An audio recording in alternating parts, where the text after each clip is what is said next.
Okay, so today we are going to be learning about the Russian Revolution.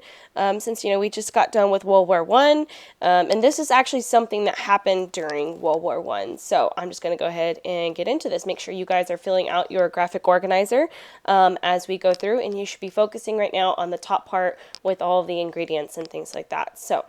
Here we go. The Russian Revolution. We're first going to look at the background to the revolution and what was going on in Russia during World War One. How things getting kind of uneasy, things like that. So, our background starts with Tsar Nicholas II, and here's a picture of him over here. But Tsar Nicholas II was the king of Russia at that point in time. He was a part of the old Romanov dynasty that originated all the way back to Ivan the Terrible during the age of absolutism. So they had had a king for quite some time, and you guys know Russia is eventually going to join World War One, and they're really super unprepared. And we talked a lot about that in class. Like militarily, they're unprepared. Technologically, they're unprepared. First of all, they really don't have any strong military leaders, like generals or anything like that. Also, then like the czar's like, okay, I'm going to be the military leader. Then I'm going to step up, and so he has no training. So he has no skills, no organization, anything like that to be able to actually lead an army. And he goes off and leaves the kingdom and goes and actually serves on the front lines within World War One on the Eastern Front. Another problem that they had is that they could not produce enough supplies. Russia hadn't necessarily gone through completely the Industrial Revolution, and they were like training with broomsticks. They were not giving men enough weapons. They said, pick up the gun in front of you when the guy in front of you dies, things like that. So they just were very, very, very unprepared to fight in World War One. And here's a picture there of Tsar Nicholas talking to some of the soldiers on the Eastern Front. The result of them being so unprepared is that from 1914 to 1917, there were 2 million Russians that died. 2 million. And they fought in the war less than the Germans and the Americans and the French and the British and everyone. I guess not the Americans, but all the other Europeans, and they had the most deaths of any other European country. 4 to 6 million soldiers were either captured or wounded as well too. And by 1917, the will to fight in World War One by the Russian soldiers was completely gone. The civilians were upset about it. They were not happy with leadership. Actually, people in Russia were starving. Like economically, they're being drained, and it was a mess. And so people are very unhappy. So World War One is a big contributor to the fact that there was a lot of unrest going on within Russia in 1917. So you start to see the beginnings of upheaval within 1917, and you should know, as I talked about, Russia was an autocratic government, meaning they had one ruler, and that ruler is right here, Tsar Nicholas II, in the Romanov dynasty. This is the entire Romanov family here. But the Tsar relied on his army and bureaucracy to actually hold up his regime. And I know bureaucracy is kind of like a big word there, but what bureaucracy means is like the inner workings of the government, like the different state departments that do their jobs. He relied on them to do their jobs, and the army to hold up his regime. And when he left, some of that stuff starts to break down, especially because he puts his wife, Alexandria, who's actually German born, puts her in charge when he is gone. And those two become increasingly distant. They start arguing with one another, things like that. And she's actually going to become influenced by this self-proclaimed holy man that I'm going to talk about next. But here's the rest of the Romanov family. One you might have heard of is Anastasia, which is what the cartoon movie is about. So we'll get more about her story. And there's the son, Alexei. He was going to be the heir to the throne. But let's talk about this self-proclaimed holy man that starts to infiltrate the Romanovs. And that self-proclaimed holy man is the very creepy-looking Grigory Rasputin. Grigory Rasputin grew up in Siberia, which is, way off to the west there, east of Russia. And, just very dry, freezing cold terrain of Siberia. And he was uneducated. He kind of leaves his hometown and he starts proclaiming he's this holy man and he has these healing powers and he can have these prophecies and things like that. And so the royal family hears about this guy And, and they're like, oh, maybe he can help us. Well, the royal family was having a problem in that their son, Alexei, had hemophilia. And hemophilia is where your blood doesn't clot. So you just continue to bleed and continue to bleed because your blood has trouble clotting. And so, eventually the little boy would probably die from this. But, they bring in Rasputin, and Rasputin has this prophecy, and they're like, don't listen to the doctors. You shouldn't take their medicine, and he will be okay. And in fact, the doctors are actually prescribing Alexei some sort of type of ibuprofen, which we now know does not help people with hemophilia. It actually makes it worse. So by stopping taking these medicines, the boy actually got better. And so they're like, oh my gosh, Rasputin, yes, we want to listen to you. And so Alexandria started to become very close to Rasputin. And believe it or not, guys, looking at this picture of Rasputin here, he is a supposed ladies' man of the time period as well, too. People loved him, ladies loved him.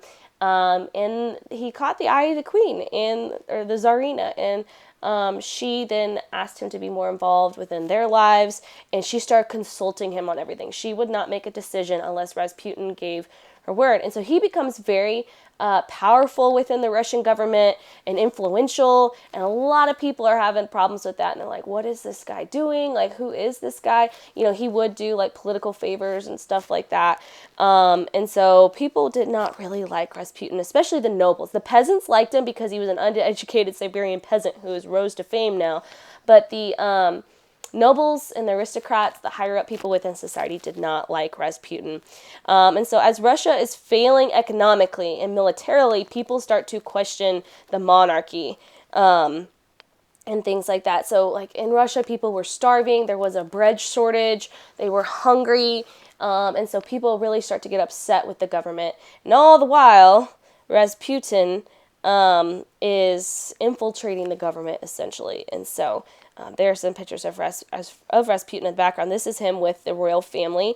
It's said to he had very piercing eyes, and I think you can see very, piercing. We'll use that word. So, eventually people try to kill Rasputin, and actually Rasputin had a prophecy that said, if I die, or whenever I die, then the king and the monarchy will lose power, and there will be a revolution, things like that. So his prophecy actually is going to come true. But the death of Rasputin is very, very interesting. And there would be no Lenin without Rasputin, by Robert K. Massey. And so I think that's a really interesting quote, because that's what we're getting to, is the Bolshevik Party and all of that rising up and taking over, led by Vladimir Lenin. But without Rasputin infiltrating the government, there would be none of this. So we're going to watch this little video and listen to how Rasputin died, it's actually quite interesting. Plot Rasputin's assassination. Though the exact details remain mysterious, our best guess at how it all unfolded comes from Yusupov's memoirs. He served Rasputin a number of pastries, believing they contained cyanide.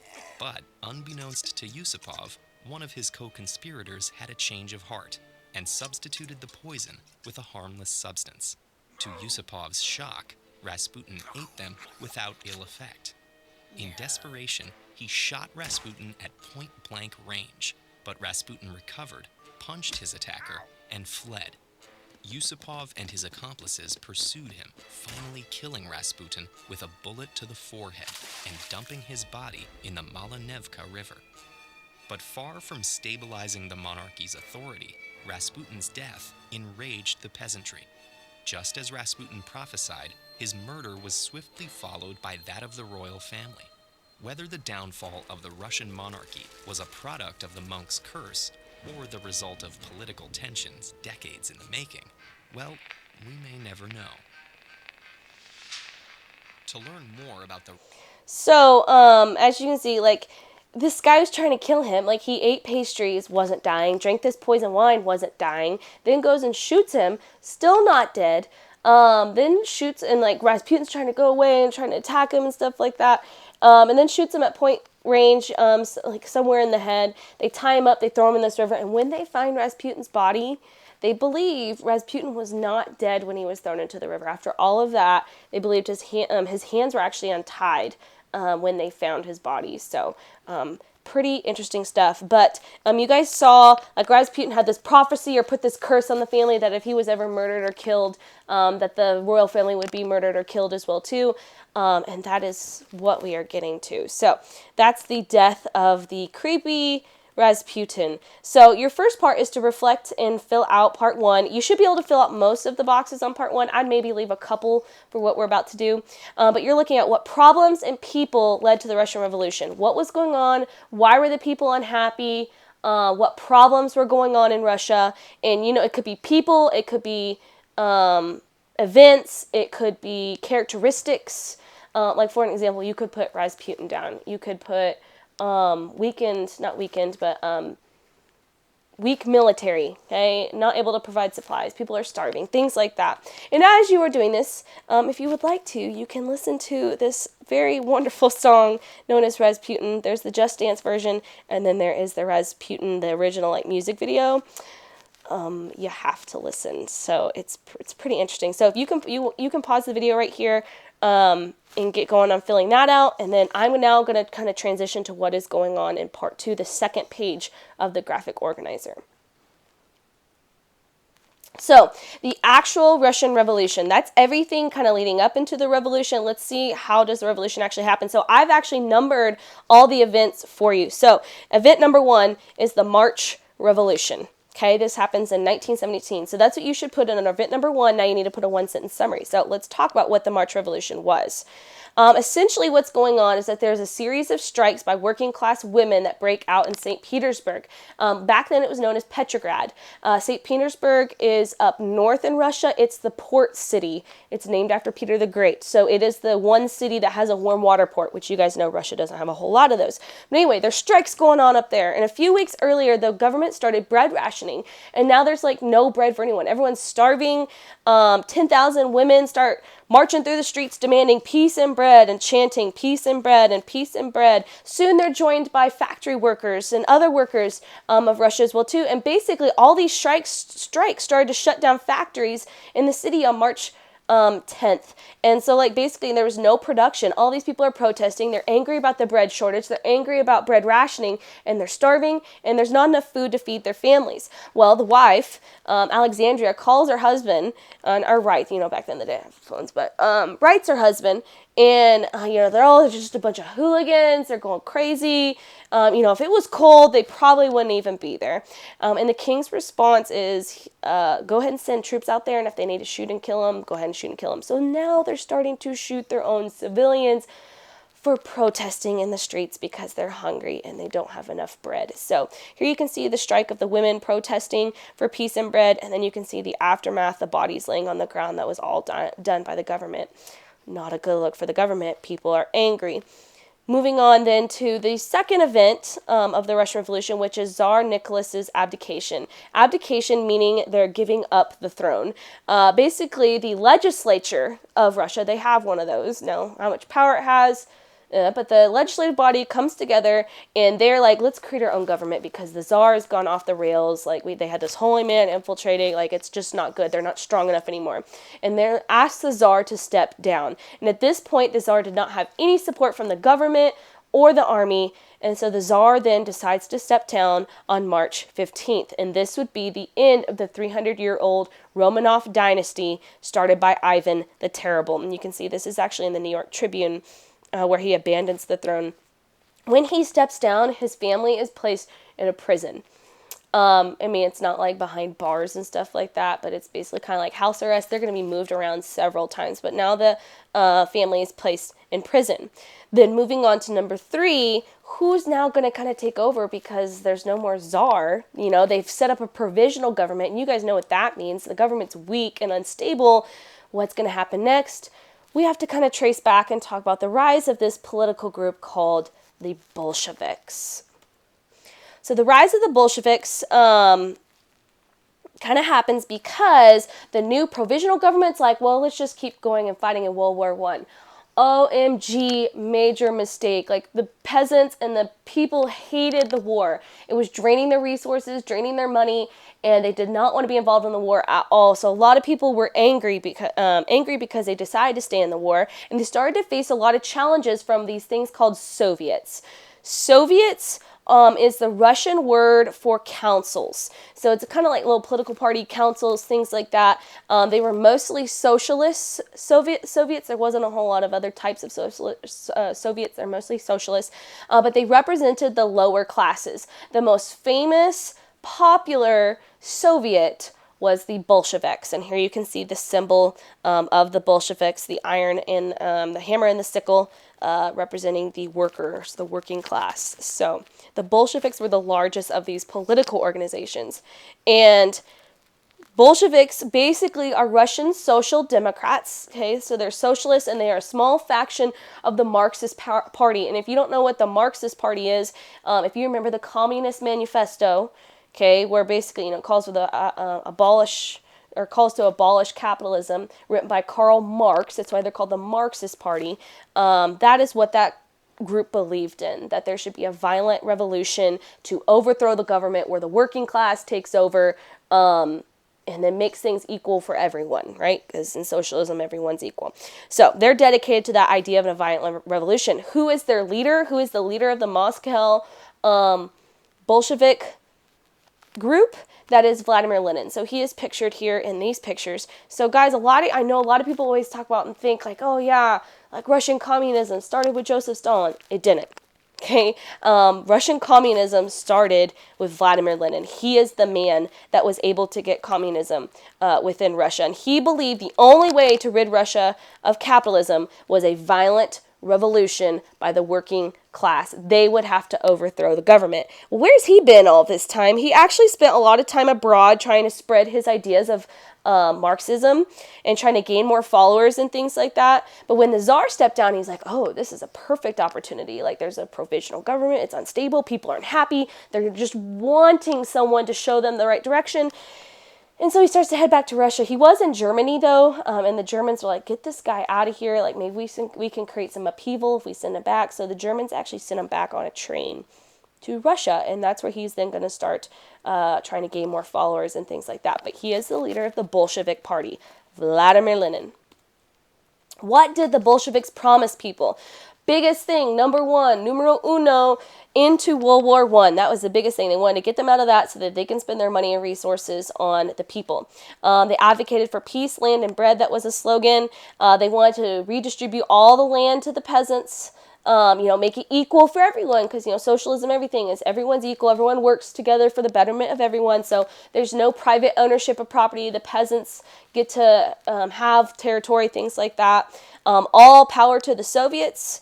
Workers control productions, so there's no capitalist control, things like that. The workers are controlling things. They wanted to transfer government power from the provisional government to the Soviets, so they wanted those working class people to be in charge of the government, no longer like the government officials, and they wanted to transfer factories and industries from capitalists to a committee of workers. So basically, they wanted the working class to control everything.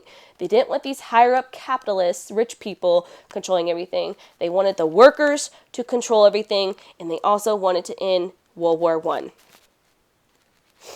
By October of 1917, when Lenin has come back, he's advocating, he's making speeches, he was riling everyone up, and by that time, the Bolshevik Party had grown from 50,000 to 240,000 members, and he had the majority in the Petrograd and the Moscow Soviet. So those were now the largest ones.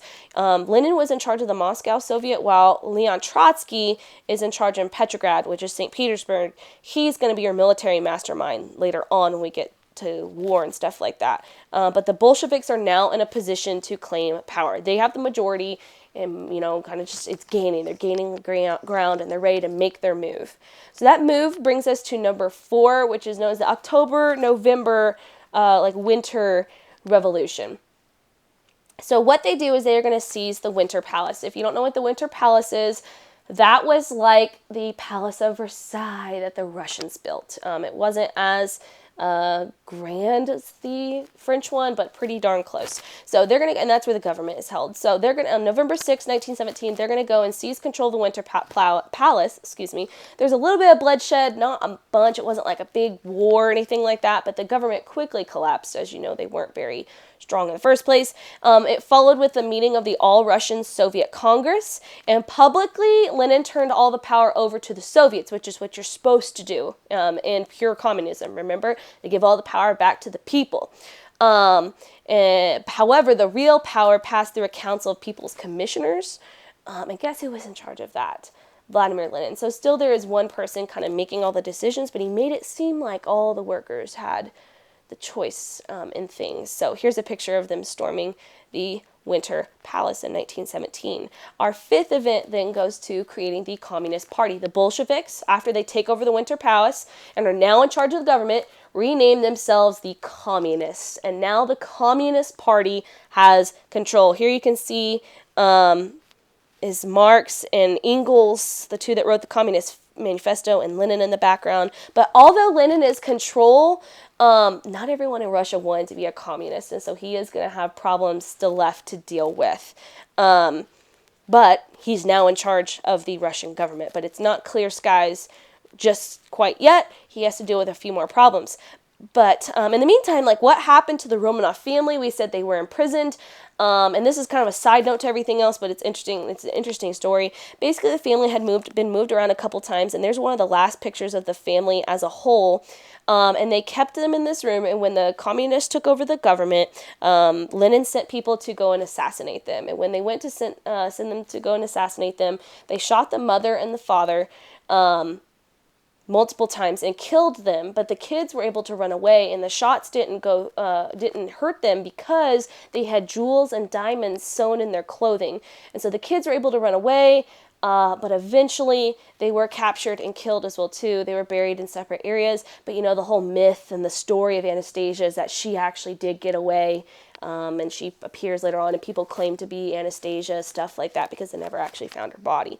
That was all false. Anastasia's remains were with her, but this is the room in which the mother and father were killed.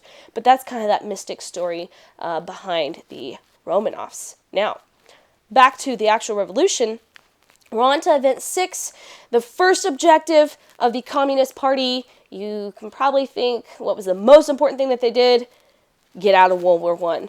So they signed the Treaty of Brest-Litovsk in early of 1918, and Russia then is officially out of World War I, but not without cost. They had to return a whole bunch of territory to the Austrians and to the Germans, and they let Finland be independent. All of this territory in the yellow here, and like the mainland continent, was turned over to the Germans and the Austrians, and like this part was turned over to the Ottomans. And so, you know, when World War I is over, all that territory then is divvied up, and obviously it's not given to Germany or Austria-Hungary, but it was Finland, the Baltic states, Poland, and the Ukraine, and you can see this Caucasus Mountain territory here. So they're officially out of World War I, and the people are happy that they're out of World War I, but not everyone's happy that they are communists. And when two groups can't get along within the country, that leads to civil war. And so we have the Russian Civil War from 1918 to 1921. The Russian Civil War was between the White Army and the Red Army. And you can probably guess, yes, the Red Army was the communists. So the White Army, meaning from America's perspective, the good guys. But the White Army was like liberals, anti-socialists, and actually we did send some Americans to go fight in the Russian Civil War. They were extremely concerned that the communists were going to take over and that communism was going to spread. What's the biggest threat to democracy and capitalism? Socialism and communism. And so the Americans and other people were very, very concerned about this. So there was thousands of troops in various parts of Russia trying to bring Russia back into World War I. They're fighting off the communists. But the disadvantage is they're not unified. It's not one army. It's just like little groups of armies, militias sprouting out amongst Russia trying to fight, and they had no common goal. Like there was not like one guy in charge of the entire White Army. So they're very disorganized compared to this Red Army of communists who, you know, they struggled a little bit too. They had to fight on many fronts. They fought a lot in Siberia, but they had reinstated the draft. They were very well trained and organized, very rigid discipline. Like if you stepped out of line, you were being shot and killed. Like if you weren't doing things right, you'd be put in prison. Like, and that was how strict and rigid everything was because our military leader, Leon Trotsky, which you guys saw a picture of him previously. So those are the two sides of the Russian Civil War. Obviously, the communists are going to win because we end up with a Soviet Union, but they did a couple things in order to win the war. They did a War of Communism campaign. The government took control of the banks. The government took control of the industry, so they were producing weapons for themselves. They seized the grain from peasants so they could feed the soldiers, and they centralized the state under the Communist Party. And so they made all these changes to government to ensure that the Red Army would win. And then also they put into place the Red State Police, or the Red Secret Police. And basically, this is like a terror organization, and like anyone that would talk bad about the communists would, magically kind of disappear, meaning they're probably killed, which is very similar to what Ivan the Terrible did, and what you saw during the Reign of Terror during the French Revolution as well too. If you spoke out against the government, you were being killed. And so the Russian Civil War eventually ends on October of 1922 with the Red Army as the victors, and there was 7 to 12 million Russians that died, mostly civilians, which is crazy because they just had 2 million people die in World War I. Now they had 7 to 12 million die in this war as well too. And finally, event number 8. After this Russian Civil War is over, you now have the creation of the Soviet Union. So, Vladimir Lenin had transformed Russia into a centralized state under the Communist Party, and on December 2nd, they officially declared the USSR, which is the Union of Soviet Socialist Republic, also known as the Soviet Union. It wasn't just Russia, it was Russia, the Ukraine, Armenia, Georgia, Azerbaijan, and Belarus. Which is all a part of the beginning of the Soviet Union, which will rule until 1991, in which it falls. And so from here on out, guys, Russia is a communist state. So that covers all of our Russian Revolution stuff. And hopefully you guys were able to get that graphic organizer filled out. And tomorrow you guys will hear what project we're going to do with it. We'll see ya.